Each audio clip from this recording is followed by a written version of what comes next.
morning, Merdinian students. I hope you're all having an amazing Monday morning so far. Some of you may remember me from last year when I came and spoke at a couple of chapels, and some of you may remember me from this summer at Camp Arev. But in case you don't know who I am, my name is Alik Malakyan, and today I have the awesome privilege to introduce the character building theme of the month for the month of October.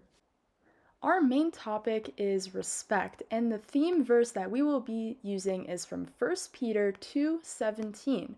Here's what it says: Honor everyone, love the brotherhood, fear God, honor the emperor.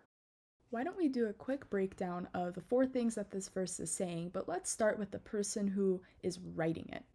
The author of this verse was none other than one of Jesus' own disciples, and maybe you've guessed it by now, but his name was Simon.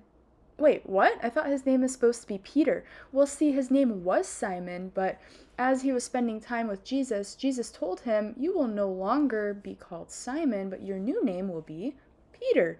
And Peter is one of the most popular disciples that we hear about in the New Testament. Now, the first thing he tells us to do is to honor everyone. And if you're like me, you're reading this and you're going, why everyone? Wait, why can't I just honor my friends? Do I have to honor my enemies too? Why can't I just honor my friends and be done? Well, see, you have to honor everyone because it's a reciprocal action. That means if you want to be honored yourself, you have to honor other people. And it's the same thing with respect. If you want to be respected, you have to respect other people too. The second thing he says is to love the brotherhood. The brotherhood? Wait, does this mean that I can only love my brothers, but I'm not allowed to love my sisters? Wait, what? That makes no sense. But no. That's not what Peter's talking about. He's talking about the greater Christian community when he talks about the brotherhood.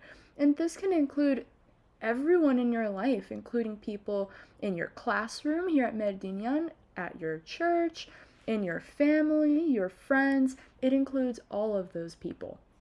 The next thing he tells us is to fear God. Have you ever wondered what it means to fear God? Anytime you've heard that statement, I mean, when we think of the word fear, we usually think of something like this, like SpongeBob getting scared of something, right? So is that what we mean here by fear God? Be scared of him? Be scared of what he might do? Well, not quite. What Peter was trying to get at more was sort of like after Christmas or at your birthday when you see that there's a lot of gifts out there, maybe a lot more than you expected. What's your reaction to that? It's probably something more like being surprised, being awestruck, which is the word that I really like to use.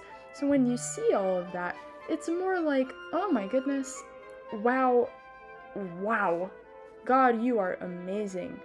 And God, I fear you. Like, you're so amazing that I respect you. And the last thing that he tells us to do is to honor the emperor. Can you guys give me 1 second? I just have to check something real quick. Just give me 1 second.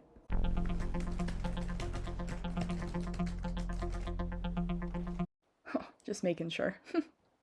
So even though we're not ruled by an emperor today, doesn't mean that we just ignore what Peter is saying in this verse. You see, he's not telling us to honor emperors like Emperor Cusco from The Emperor's New Groove in llama form, or someone like King Julian from Madagascar. No, he's talking about honoring other people in our lives that play a similar role to what the emperor was. You see, Peter's telling us to respect authority, to honor authority. And people like this in your life may include people like your teachers, or especially your parents, and maybe other people like coaches for a sports team, or different people like that in your life. All right, well, after that review, hopefully you're ready to show respect to people so that you can also be respected. I hope you enjoyed this, and I hope that you all have an amazing October. Bye.